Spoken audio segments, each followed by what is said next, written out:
have to really escalate the noise we make so that we'll be heard.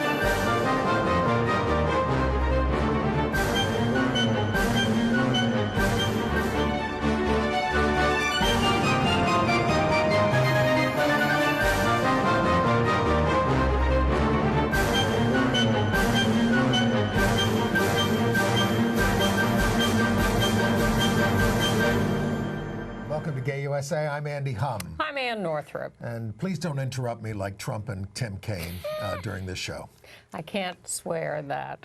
Okay. Well, in the headlines, actually, the vice presidential debate was this week, and Mike Pence's long record of anti-LGBT bigotry was not explored. Even the New York Times noticed. So you can imagine what we're going to say about it.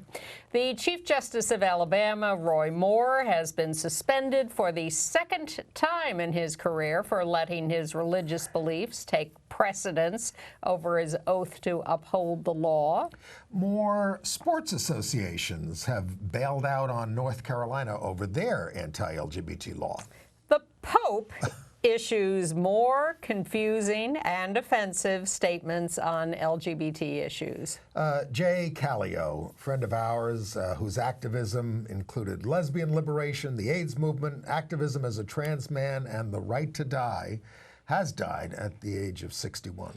And Atlanta transgender activist Cheryl Courtney Evans has died. She had a name for us that she said embraced all of us. Edie Windsor, who won the federal marriage rights for all of us in 2013 when she was widowed, has married again. Mazel tov. At 87. Yes. The United Nations has its first independent expert on issues of sexual orientation and gender identity. And a former Miss America has taken on a big lesbian role and has taken it on the road. It's very exciting, so stay tuned for that. But we start in Virginia. That's true. That's where the debate was. Yes. Did Mike Pence screw up the name of the university at the top? He might have. I couldn't bear to rewind it. I thought the whole thing was screwed up. It was. Very, very unuseful and not very edifying. Well, also because we're depressed because Tim Kaine did not perform very well. No, he was manic and not. Look. Obviously, his whole task for the evening was try to weld Mike Pence to Donald Trump and get Pence not to dissociate himself from all the terrible things that Trump has said. But what about all the terrible things that Mike Pence has said? Pence comes off looking sort of avuncular and grandfatherly. Well, let's get to that. But I was surprised, given what high marks Hillary got for being cool and controlled and letting Trump go crazy. I mean, Pence was never going to go crazy, but if what gave Hillary all her high marks in the debate, was that she was presidential, that she was under control, that she was smooth, that she... to plan to have Kaine go in there and be an attack dog, I thought was just really poor judgment on the campaign's part. And it's really not in his character. Which is why he did it badly. Yeah, it's not in his character. I mean, Bob Dole was that way when he ran for vice president. Now, Stop lying about my record. Wrong. Remember that? Now, like Trump in the first debate, Kaine calmed down and got on track after a while in the debate. And I certainly think he won on points. You know, he was right about what he said, and he wasn't a liar, and he called Pence a liar, and Pence was lying continually.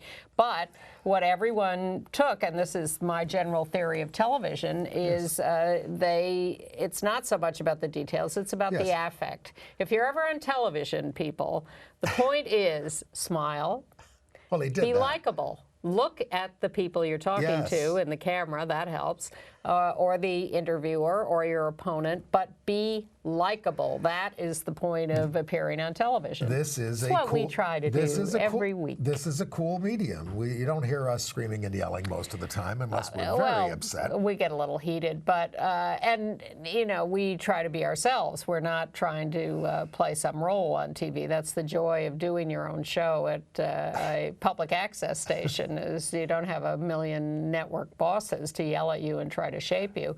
But really, communication is about being yourself and about being honest and authentic. And Kaine was not authentic in that first part of the debate. No. Now we can talk about the ways in which Pence was not authentic. Well, but he was neither asked a question. Look, what is Mike Pence most famous for in the last year or two? You know, it's he was all over national TV trying to defend that horrible anti-LGBT law they had in Indiana, which ultimately they had so much corporate pressure on them that they had to repeal it, even though they did not institute LGBT rights protections in the state. Well, because they were shamed out of it. But I have a quiz for you.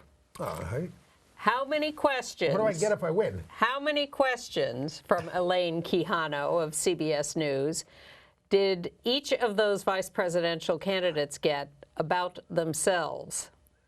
There seemed to be a couple, but I'm you know, not sure. Virtually none. Yeah. And finally, the only one of substance at the end, the only one about social issues, where they were asked to, you know, what did you wrestle with between politics and your faith? And Kaine could have picked that moment to talk about same-sex marriage, or, but he said, my church is against the death penalty, and I struggled with that. Oh well, come on. I don't know too many Catholic politicians who struggle with that. Well, maybe Mario Cuomo. That seemed to be a no-lose answer on his part. We were horrified that he wasn't. Not only was he not asked about his anti-gay stances, which he's famous for, which he's really most known for nationally at this point, but also he defunded Planned Parenthood in the state. Yes. And Planned Parenthood, not just over abortion, but Planned Parenthood is the place where people went for HIV testing and things like that. And guess what? They had an out-of-control HIV epidemic in Indiana as a result. And you could have tied those kinds of questions into his association with Trump and their respective positions on all of that. One of my favorite things on Pence's record is when he was in Congress, where a lot of this also comes from, he refused to approve any AIDS funding by Congress unless it was tied to funding conversion therapy for LGBT minors or teens or anybody. And luckily didn't get away with that. But, I mean, he's reprehensible. And the fact that he got away with coming across as a smooth character who is now, according to everyone the next day, anointed as the clear frontrunner for the presidential nomination in 2020. This numbskull. He is a numbskull, yeah. Was going to lose for re-election as governor of Indiana if he is still on the ballot. It's very scary, and of course also should Trump be elected and, you know, freak out and resign or have a heart attack or whatever. Or be impeached or locked up at this point. Then we're stuck with Mike Pence. Yeah, which is what the Koch brothers want anyway. Exactly. And I wouldn't be surprised if that was the whole plan for our great nation. Well, you know, the big thing this morning as we tape on Wednesday morning, the morning after the debate, is, oh, it's such a shame we can't flip the ticket. Oh, my God. Yes, even the New York Times noticed that there were no questions about Pence's record on LGBT issues. But I think this whole campaign and debate season, I hold out hope for this Sunday's debate and the one after that, is they have been so lacking on questions on social issues or on domestic issues. Or a lot of issues of substance. I mean, the debate, the strategy of the debate seems mostly be just to gin up your base, whereas at this point, the base knows what it's going to do. Partisans know what they're going to do. But the moderators are not asking these questions. Yeah.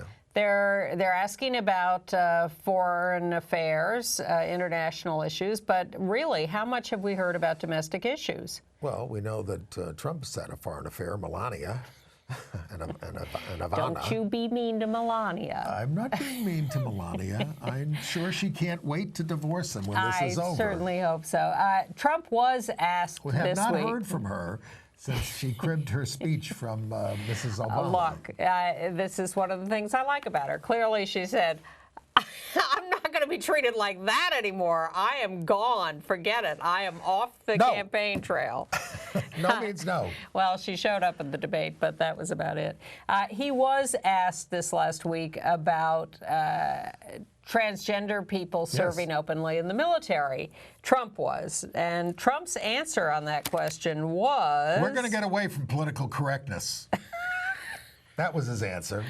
Really? We're going to get away from political correctness. Yeah, well, there's so many things wrong with that answer. Well, it shows you what the other side means by political correctness, which is treating people like human beings and treating people fairly who are different from you is political correctness.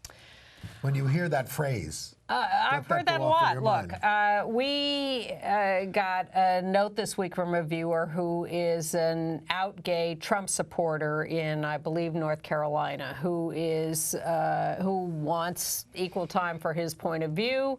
I'm devising an answer to that, but meanwhile, we have discussed endlessly the relative merits on the issues of these campaigns. And one of the things he said in this note to us was, you know, we are being victimized. We are being oppressed. We are not being allowed to state our opinions. And I want to say, don't be ridiculous. We're being discriminated against. No, you're not. It's a free country. Speak out as much as you want. You know, the gay people who don't agree with me are discriminating against me. No, they're disagreeing with you. Yes. And that's perfectly legitimate, as you can disagree with us or anyone else. And of course, you know, lest we forget, and is it even worth commenting on, but Trump continued the fat shaming, moved from fat shaming to slut shaming of the former Miss Universe, Alicia Machado. We'll see how long that continues. Slut shaming, and then you know it surfaced. Do you remember this when he called? When he kept referring to Rosie O'Donnell as he in an interview. He kept calling. No, but I'm not surprised. Oh, it's just horrendous, the stuff that's out there. The Williams Institute at the UCLA School of Law, the Williams Institute think tank, has done some research that warns us that perhaps as many as 34,000 transgender people are going to have voter ID issues in this election, and all of us need to be sure that we are registered to vote, that our registration is current, that we know how to vote in our particular locale, and if you have any issues that may cause complications at the polls, please try to get that taken care of. Why do we even have a space on a voter registration form for gender? Whose business is it what gender you are? What difference does it make? It's not a qualification for voting. Right. Why is it there? We don't have male and female voting lines. Right. As long as you can prove that you are who you say you are. And they go too far with that as it is with these voter ID laws. Right, it's posted. I mean, most states it's based on your signature. You know, you sign, and if your signature looks something like the last one, that's how you get to vote. It's amazing how if you look in those books when you sign your name, it is just like your... It's getting shakier and shakier. we have a viewer who was doing the service there at the polls, a poll worker, and she took on some of those people over their signatures, and they got rid of her. She said, that doesn't look anything like your signature, ma'am. Or is it sir? Yeah. Anyway. All right, let's move on. Alabama? Yeah, well, Roy Moore was, I guess we should say, the Chief Justice of Alabama again. He got suspended the last time because he insisted on putting the 10 Commandments, a big stone 10 Commandments, in the court. This time he got suspended over telling judges they didn't have to comply with federal orders around same-sex marriage. And But so he's been suspended again. He could be elected anything in Alabama. They love him, the voters do.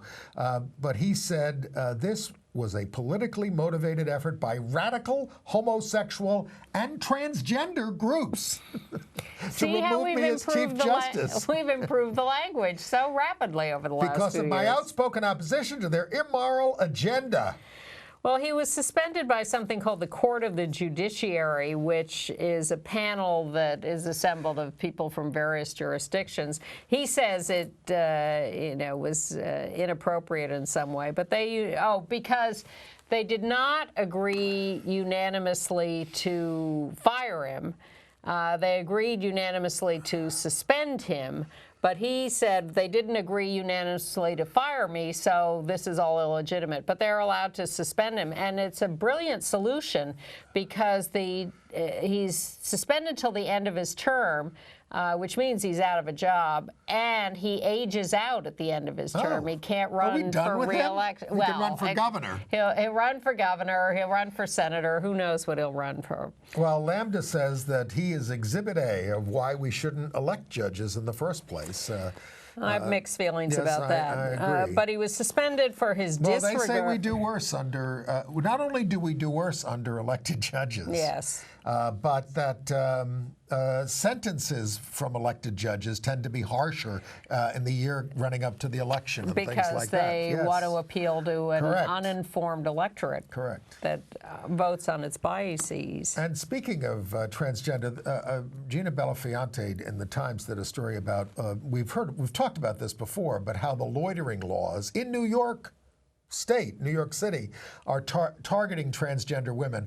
I don't understand why the transgender movement, all these movements, all the aren't uniting and getting this to stop, getting the police to stop making this, arresting people for walking while trans, etc.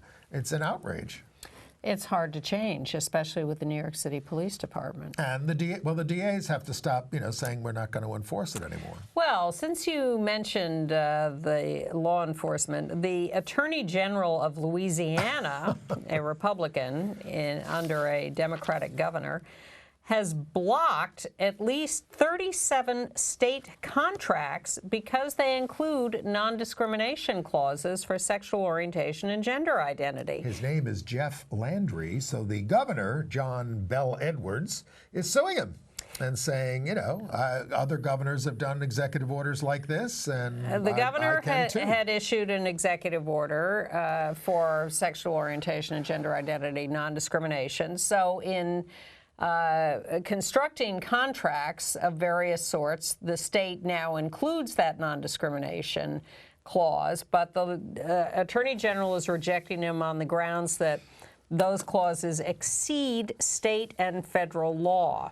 So this is going to be a showdown in court in Louisiana. I didn't write this down, but maybe you did. There was some other town someplace where they wanted to modernize what they were doing, and they tried to, and the woman they brought in to modernize everything, and that is a sort of a town manager, injected language like this into contracts and all this kind of stuff. And they said, "Are you kidding? We're going to get them." They wanted to get rid of her as a result.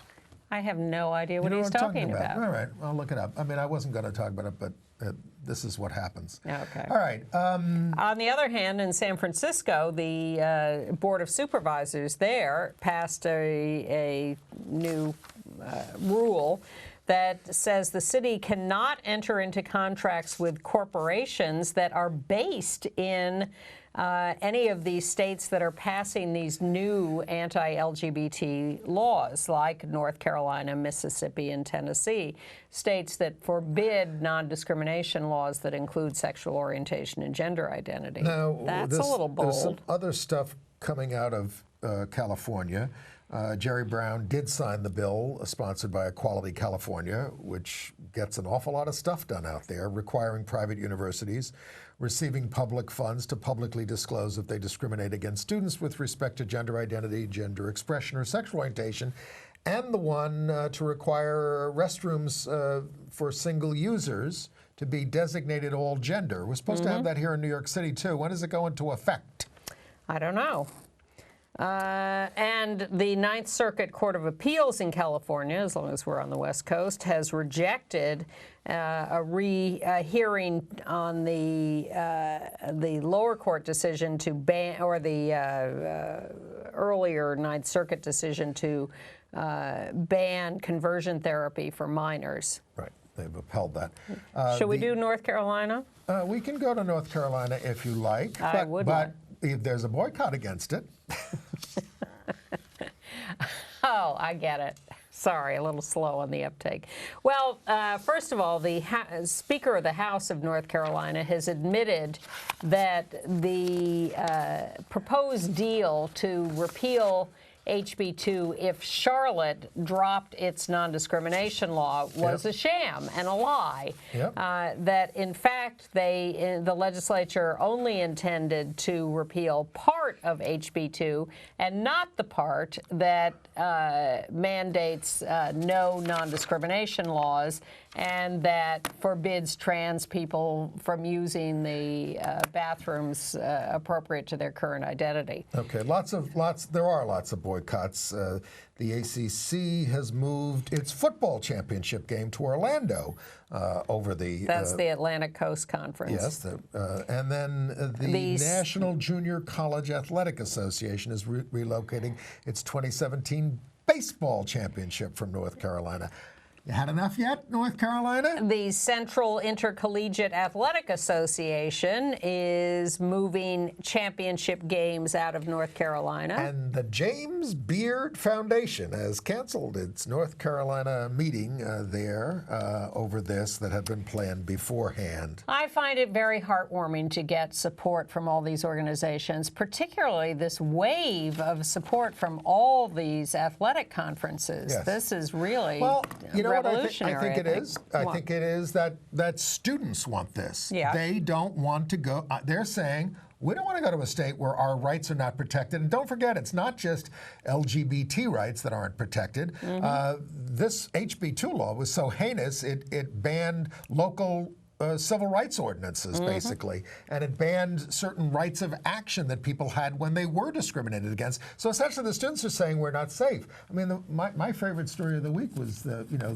how these kids and these football teams all over the country are now kneeling. High school football teams kneeling. This one was in Colorado at a school. A lot of kids of color there, and they're kneeling during the pledge of what is it? The national anthem. Very diverse student body. The picture of the team is kids of all colors. Yes, and they're standing with students of color around this and expressing themselves. And the adults get pissed off and we don't like this and they want to kill the coach and everything. But the coach defended them. Yes, exactly. All right, so you were marching through Central Park with Phil Donahue this weekend. We did. We've got a picture of that. Well, this was I'll try to describe this, folks, but this is about one of the strangest marches I've ever been to. It was about 20 people marching through Central Park with Phil Donahue, the great Phil Donahue, who used to, of course, do you have that picture up there? Who used to run the talk show. And there he is. Look, behind him is the Reverend Warren Hall, the priest who's been sort of suspended, basically, in the Archdiocese of Newark. But this was run by Notre Dame alumni. Well, that's Phil Donahue, because he's in with them. The Kentucky Fairness Coalition, some parents groups, and all in all, they managed to get 20 people to march on a pilgrimage for LGBT Catholics. Well, just in time, because the Holy Father... Well, actually, let me show you who else was there. I was very honored to meet, besides meeting Phil Donahue, very honored to meet the Kentucky couple who were the plaintiffs in the Kentucky marriage case brought in the Sixth Circuit, I believe. That's Michael DeLeon and Gregory Burke, I think it is. And here's the thing about these. Leave their picture up. Here's the thing about them. They've been members of their parish for decades, out in their parish with their kids, sent their kids to Catholic school, and basically embrace no discrimination. I said, Did they marry you there? Well, they didn't ask about that.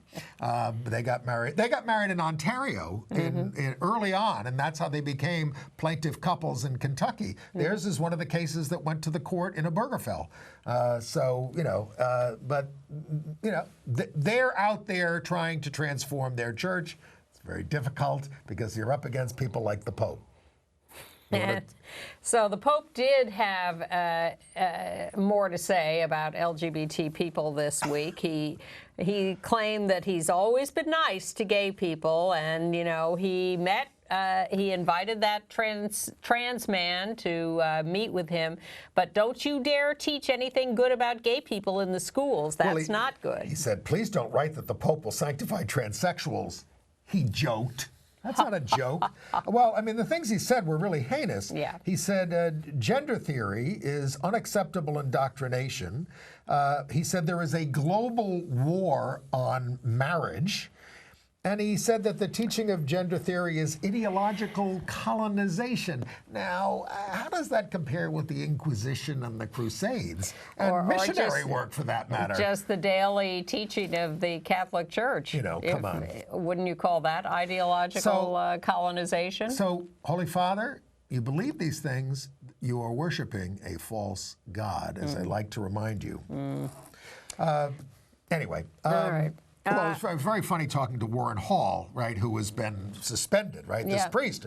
So I said, he says, and I never contradicted the Catholic teaching. I said, what do you think about Catholic teaching on this? Oh, yeah, well, it's wrong, isn't it? Yeah, well, it is. now, Andy doesn't let him get away with anything. No, please, come on. You never contradicted Catholic teaching. All right. I was surprised and interested to read about what has happened in Texas. You may remember 4 years ago, a lesbian couple was attacked in a park in southern Texas, I think. Oh, yes. Portland Park.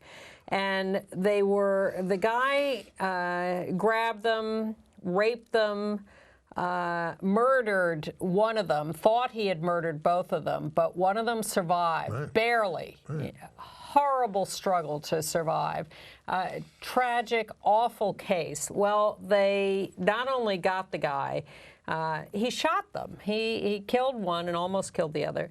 David Strickland has now been convicted of murder, aggravated sexual assault. This has been a long journey, and the fact that this guy has finally been brought to justice fully is satisfying on some level. And I just weep for these poor women who were attacked like this in this park, and all the others who get attacked like this. But I'm glad to be able to report that kind of closure on the case. Other good news from Texas, the number of inmates in the prison system, which is substantial, who identify as transgender has increased fivefold in 2 years, from 67 to 333. Now, some of this has to be because some federal guidelines are coming out about how people are treated, I think, but they're coming out more and more. Who knows what the future will hold? Well, then that's probably an appropriate time for us to mourn Jay Callio. Yes. A picture of Jay there. Several, but let's Close start friend with of ours. one. Yeah. Jay was 61 years old, battled cancer for years and years and years. And Jay's what I would call, as a person I would call an activist's activist. He was at everything. I mean, in the last, now, battling cancer, there's a picture of Jay, Don't Let Cancer Kill Me, in the Pride Parade this past, or no, that wasn't in Pride, well, yes it was, in the Pride Parade this year.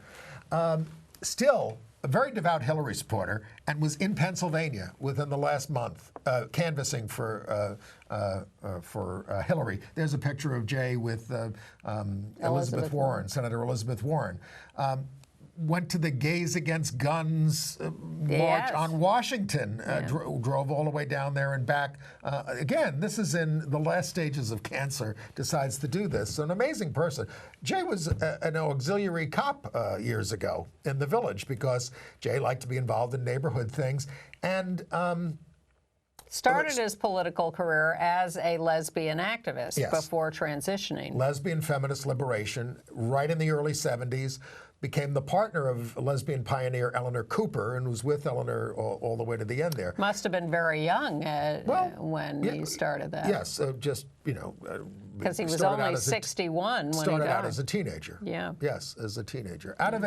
Came out of New Jersey. And involved in everything, a huge loss to the community, and fought till the very end and expected to live and go on to many great things. Was a right to die activist, was a cancer activist, had a big demonstration just to get the cancer treatment that extended his life.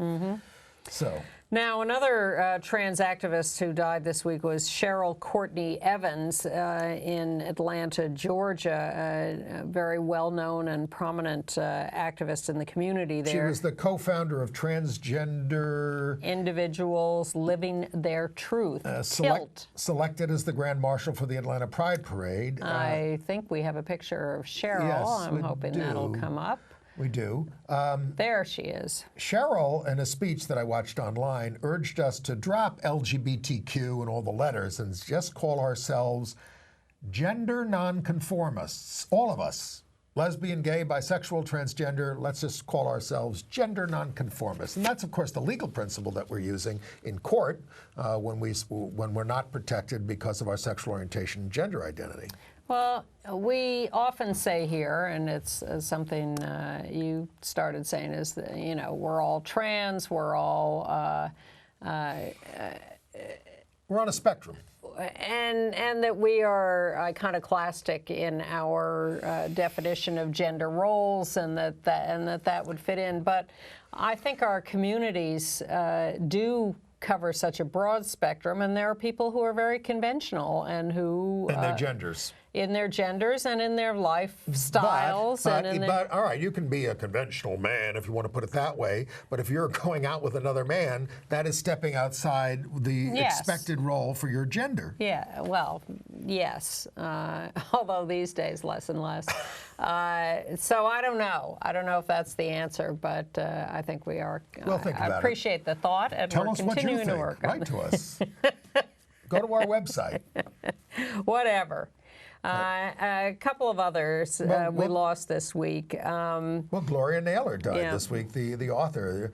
Now, I don't know about her sexuality, but she was considered a black lesbian icon because she wrote The Women of Brewster Place, which had these lesbian characters in it. Now, they made a 1989 miniseries about this, and it is said to be the first lesbian storyline that was so permanently embedded into it during prime time. I'm not sure if that's, but that's something that people said. I have a nice quote from Gloria that I want to read. She said, "I don't believe that life's supposed to make you feel good or miserable. Life's just supposed to make you feel." Well, she did deal very directly with issues of sexuality and homophobia in The Women of Brewster Place, and that was considered quite groundbreaking. And she did it in a three-dimensional way that was unusual, and thus she was an icon. She never married. She had her survivors are listed as a sister and a niece and a nephew. We don't know what her sexual orientation was, but we certainly appreciate what she did in her writing. Indeed. And we also lost a great activist in Chicago, Marie Cuda, 76 years old, in fact, in the LGBT Hall of Fame in Chicago. She was a writer and politician or political activist. She organized 5 lesbian writers conferences in the 80s, I think, that were very fundamentally important, and she was a long-standing important member of the lesbian and LGBT community in Chicago, also sorely missed. All right. 76. Can we talk about Edie? Yeah, let's do. Well, we were surprised to pick up the New York Times and find out that Edie Windsor got married again. There she is with Judith Kaysen. I knew they were dating. I knew they were dating too, but they married on the 26th, and because they just at City Hall. Now, or not City Hall, but no, it was City Hall. I mean, well, it was the Marriage Bureau. Yeah. But it was the City Marriage Bureau. They brought a witness who forgot her, I think, ID and had to run home and get it. Well, I mean, that's how small the ceremony was. I guess they just decided to do it. When you're 87, it's good to move fast. Edie's 87. Judith Kaysen, her bride, is 51. And they're both activists. A vice president at Wells Fargo. If if you just tuned in because you're from the religious right and you don't follow this, Edie's the 101 marriage rights for all of us in 2013. And in the realm of marriage and family, a good decision from the Supreme Judicial Court in Massachusetts, which gave us first state to give us marriage rights in 2003. Yes. The court has recognized the parental rights of a non-biological lesbian mother in the divorce of the couple. An unmarried one. Okay, the split of a, yes. Yeah. Okay, and in Oregon, the Sweet Cakes by Melissa, which denied us a wedding cake, has closed. They thank you for your prayers and support. Now, they got a big judgment against them, $135,000, because they wouldn't make a cake for a They got a lot of donations to pay that. They got $460,000 in donations. And where are they going with all that money while they're closing the bakery? That's what I want to know. Taking some time off. But they blame the homo-fascist mob and the gay mafia for their undoing. See, that's a new name for us. Forget gender. Homo-fascist mob. Please, no. I want a T-shirt Lavender that says Menace? Homo-fascist mob. Lavender, I like well, that. sometimes we do take on the name of what they call us. The Lavender Menace. Queer. Pits and perverts in London, that kind Radical of stuff. fairies. Exactly. Whatever you want to call us, we'll take it. Just don't call us late for dinner. Why is Google hosting Kenya's most notorious anti-LGBT official at a conference in California? That's what I want to know. I don't know, but we don't even know who it is. We do have, as we move into international news, a correction to make. We referred last week to Guernsey as a part of Great Britain.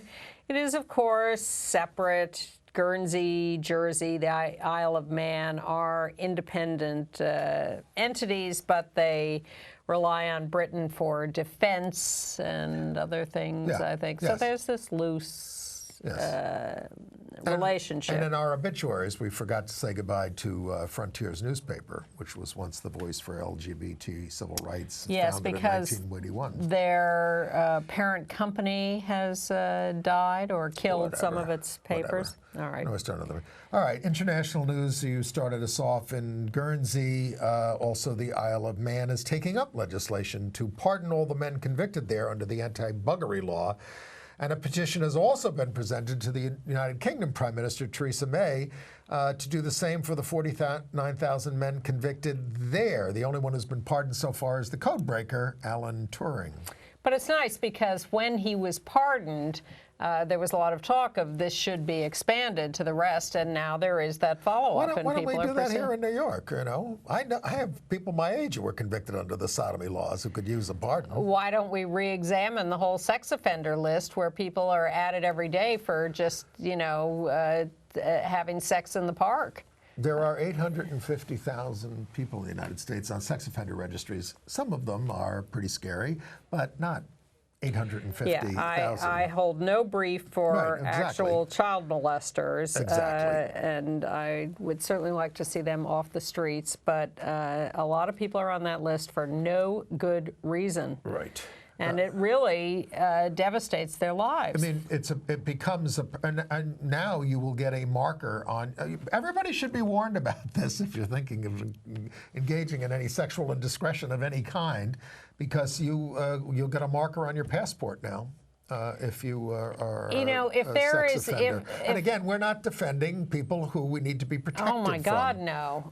Horrifying. But I mean, you can pay your debt to society, and then you're going to pay it for the rest of your life. You can have the wrong age disparity. You can be of age having sex with someone a year younger. Who's on the wrong side of that divide. Yeah, and you can therefore be a sex offender for the rest of your life. Exactly. It's insane. It's insane, folks. It's gotten completely out of hand. Yeah. In Canada, the Anglican bishops fell one vote short of the 2/3 needed to allow same-sex marriage in the churches. But the bishops of Toronto and Ontario said, oh, we're going to do it anyway. Exactly. Quite interesting civil disobedience there. The United Nations Human Rights Council has appointed an LGBT independent expert, although we don't know if he is LGBT or T. He is from Thailand. There he is. Vitit Monterborn. Yep. He is a law professor in Thailand and a human rights expert, but there's nothing in any press release or information that we've been able to dig up that tells us anything about his sexual orientation or why he would be an expert on LGBT issues. If you know more about this, Maybe please they're just let us know. not giving us enough information. Well, certainly, but, you know, why not? You know, this takes me back to the Pence-Kane debate. Why these questions are not asked. And I think it's because these moderators are still uncomfortable asking these questions and are afraid to ask these questions. I think they've been asked awkwardly in the past and responded to awkwardly in the past. And you might ask, why didn't Kane and the Hillary campaign push for these questions to be asked if Pence is such a, you know, why didn't he? You can't push the moderator. No, I mean, why didn't he find a way to bring up Pence's record on this? The only time that Kane brought up LGBT was when he said, you support Putin and he oppresses LGBT people and journalists, or kills them. But he did not press Pence directly on these issues, and I think it's because he or the Hillary campaign are nervous still about not entirely being confident that the American people would be on their side on this. She talks about LGBT stuff a lot on the campaign trail. Yeah, but to do it... Even Trump has brought up LGBTQ when he's a total fraud on the issue. He is a total fraud. Because he wants to appoint people who will take away our rights. I think they're afraid that if Kane confronts Pence, Pence will go into a religious liberty answer, and they're not sure that that is going to poll well for them. I think it's still a dicey area of discussion. All right. Well, it's also... And thus the UN does not tell us anything about the sexual orientation of the new LGBT independent expert. It's also dicey in India, where we have a report that hundreds of minors, M-I-N-O-R-S, kids, have been arrested under the anti-LGBTQ laws there. More than 200 young adults and children as young as 11 because they've criminalized same-sex activity again. And... you know, we're hoping. What happened to that possible review by the court there? I think it's pending. And an activist from Afghanistan says security officials, government officials, are trying to kill all the homosexuals in Afghanistan. Yikes! Yeah. And yet that was a country where, you know, men used to have relationships with boys. Oh, they still do, but there's a difference between adult homosexuality, love, and labeling it and making it an identity versus, you know, walking down the street hand in hand with another guy, which is perfectly acceptable. Now, and in Britain, a man from Cameroon has been rejected for asylum. The government, the immigration officials, have said he has to do more to prove he's gay and faces persecution if he's sent back to Cameroon. He's been in Britain for 6 years. He volunteers at a charity that helps LGBT migrants. He's in a relationship. His friends and colleagues have assembled an extensive file of photographs, letters of support, proof that he is gay. Movies? All the... Well, that's Clarence Thomas's non-defense. It's all there. And yet the immigration officials will not accept They become that. Look, Theresa May is the prime minister now, and that was her brief when she was the home secretary, was being a hard ass on immigration. Yep. Austria plans to upgrade the status of same-sex unions while stopping short of same-sex marriage. They're trying to make it a little less humiliating for you to go through the civil union process. But LGBT activists in Mexico are going to have to march on Congress in a week on October 13th for marriage rights and at noon, if you're down there, and to support gender identity expression non-discrimination. The group organizing this demonstration is the one that exposed several closeted Catholic clerics last month. Well, things are very confused there because the president has proposed this national law to legalize same-sex marriage, and these activists are marching in support of Congress looking at that law and passing it. But meanwhile, people are saying, you know, really, we ought to just stop talking about this as a political event because the courts are doing it for us, and we're only ginning up a lot of opposition. Right. So it's a mess. I mean, I worry about just depending upon the courts, because if Donald Trump is elected, he has promised to appoint judges who will overturn the same-sex marriage decisions, and we'll have to go back. I do believe we have to work at the local level. We were discussing today the prospect of Judge Roy Moore ending up on the United States Supreme Court. Why not? Yeah. Sorry. Under a Trump administration. I didn't mean to interrupt you, but I didn't want to lose the thought. Where were you? I want to go back to. I want to go to Australia. Okay. I want to go to Uruguay. Well, first of all, Australia's having a rally for marriage equality on Saturday at the 8th of October at 1 o'clock at the State Library of Victoria. And then this Margot Robbie, who was on Saturday Night Live this week, has called for Australia to legalize same-sex marriage while hosting the show. She wore a black T-shirt with the slogan, "Say I Do Down Under," alongside a map of Australia in rainbow colors. We don't have a picture of that. She's a popular young actress who was hosting the show. I didn't find that particularly revolutionary, did you? Well, not quite as radical as Sinead O'Connor or whatever. Tearing up the Pope's picture. Speaking of which, that Pope, she was from Poland, and Poland is now looking to criminalize all abortions in the country. That's just. But the people are standing up to that. Well, yeah.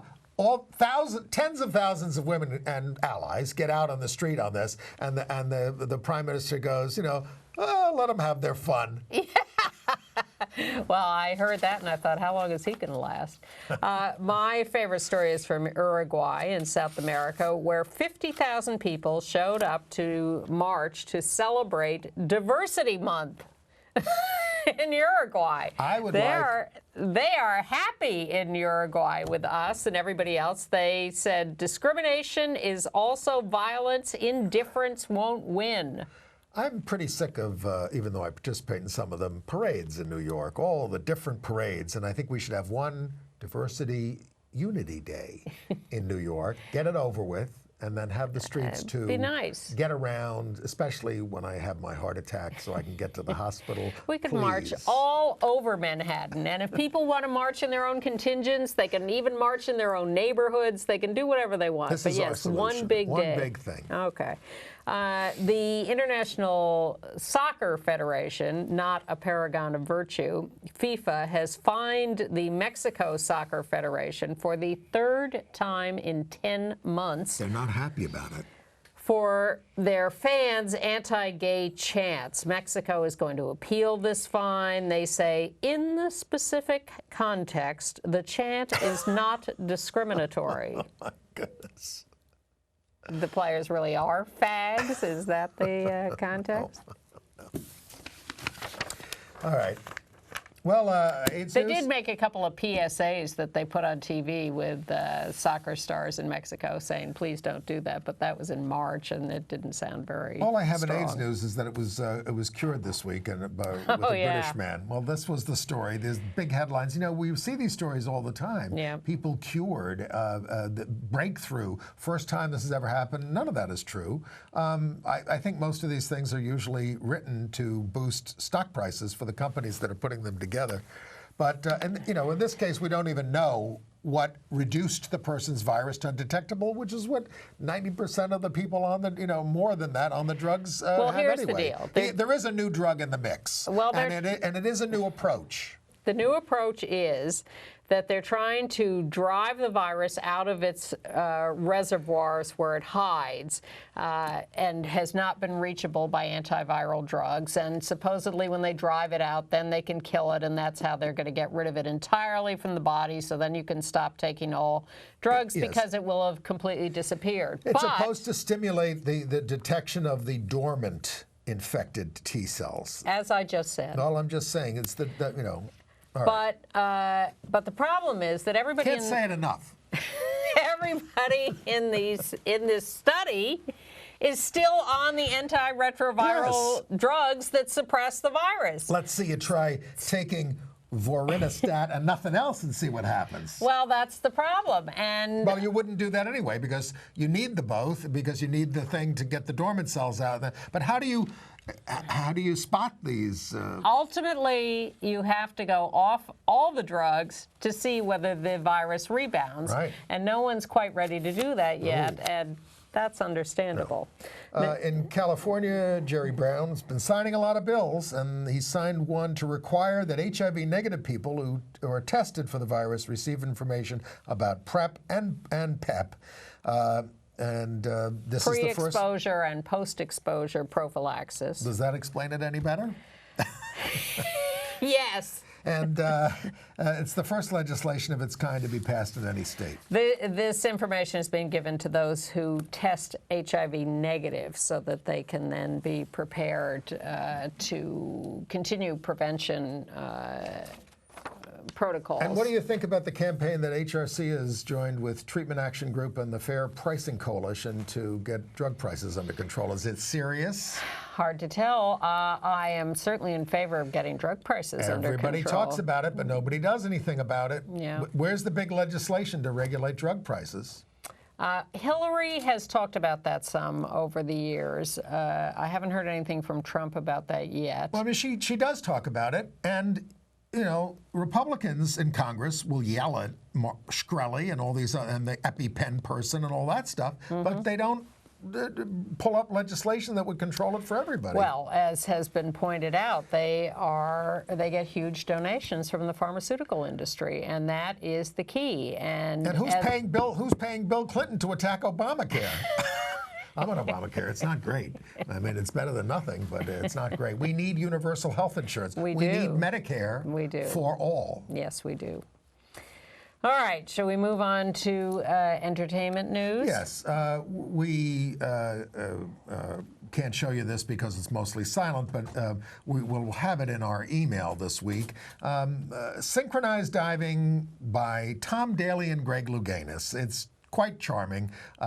We will include it in our email, so go to gayusatv.org and go to our website, sign up for our email list, and we will send you the link to this, or you could do some Googling and you could find it yourself. See, I don't withhold information from people just to get them to go to our website. It's on YouTube, but it is charming. I mean, you have the young Olympic star, British diver Tom Daly, fiancé of Dustin Lance Black, and the heroic, out gay, HIV positive, former Olympic hero Greg Louganis. Olympic hero, one of the great more medals than anybody, I guess, in diving, huh? Yeah, probably. And they dived together. Daly won a medal this year in synchronized diving, and so they dived together, and it's funny, it's beautiful, beautiful. It shows that sports should be fun. Okay.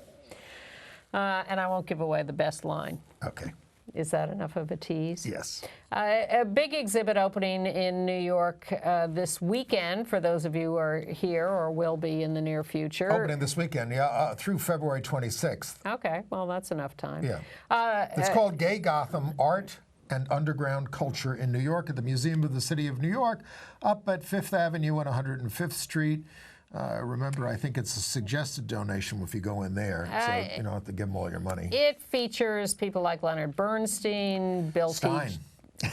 Sorry, I knew I knew his cousin, Allison Bernstein. Really? Yes. Interesting. He was so insistent on it. I know, and she was so insistent on Bernstein, so I get confused between the And two that of them. play Maestro about him is still running at the 59. He's 59. She was a lesbian and out, and he was gay and died recently of less out. cancer. Sad. Yes. Bill T. Jones, Andy Warhol. So it's looks I hope interesting. it's more than just celebrity LGBT culture in New York. Maplethorpe, all that kind of stuff. Well, Yeah. greatest hits. And you will remember Kate. Sorry. Go ahead. I just wanted, as long as we're in You're doing museum better than Tim world, Kaine. museum world, the Bronx Museum of the Arts has extended the Art AIDS America show. I think I'm going to get up there this weekend finally on Saturday. Hunter Reynolds, who is a wonderful artist, is doing an event on Saturday afternoon, and I want to see the whole show. Art AIDS America, Jonathan David Katz's and others show, big survey show, is at the Bronx Museum of the Arts. Everybody's going to be coming to New York. You're not going to be able to get over the George Washington Bridge. All right. Well, some shows are coming to you. Kate Shindle, the former Miss America, who made AIDS her issue, her platform issue, and she worked as an AIDS activist for years. She's become an actor, and she's become president of the Actors Equity Association, and she is taking the role of the lesbian cartoonist and graphic novelist Alison Bechdel. We have a picture of the two of them there. Which one is which? Can you guess? Because they're now both in full Alison mode. That's Kate on the right. Anyway, she's taking fun home on the road. She is not a lesbian herself, the story says in the Times. Well, the story says Miss Shindle, who is 39, straight and single, is delighted as well. She saw the show for the first time in January, 6 months after it won the Tony Award for Best New Musical. Well-deserved, by the way, and said, by the time I left the theater, I just thought, oh, that's mine. I'm going to go get that. There was a lot that resonated with me in terms of the family dynamics, and I think it's exciting to take this show with the topics that it addresses across the country right now. So the activist part of my brain flipped on to Kate Shindle has been an amazing activist ever since winning Miss America in 1998. And she says that part of the reason she even entered the contest was, and her parents had been active in the program or something, so it seemed kind of natural to her. But she entered because she wanted this national platform for her AIDS activism. She had been a theater student at Northwestern. She'd lost 2 professors to AIDS and a family friend.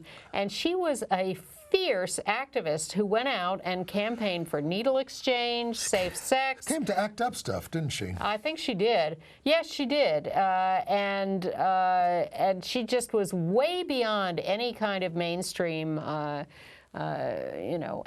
She was very, very fierce. And it is amazing that she is taking over this role in Fun Home as the lesbian character. Right. Alison Bechdel said, being portrayed by her in the musical feels like a lovely, twisting kind of cultural progress, like a Mobius strip. Suddenly there's this inexplicable but undeniable continuity between the marginal lesbian and the beauty queen. I find it delightful. I do too. Well, Alison also said it's ironic because she's also a former Miss America. And then she said, well, that's not true. We've been telling you, of course, since Edward Albee passed, I want to mention the fact that Who's Afraid of Virginia Woolf is being revived in the West End. If you're planning a London trip in anytime next year, from February on, Imelda Staunton is going to oh be my in God. that. And she's a fantastic actress. Wow. And Michael Billington of The Guardian said, with America currently engaged in its own form of post-truth politics, now seems the perfect time to revive Albee's enduring masterpiece about the danger of living in a world of illusions. Well, I think that is the final word today, and we will see you next week. Thank you very much. Bye-bye. I can say it now.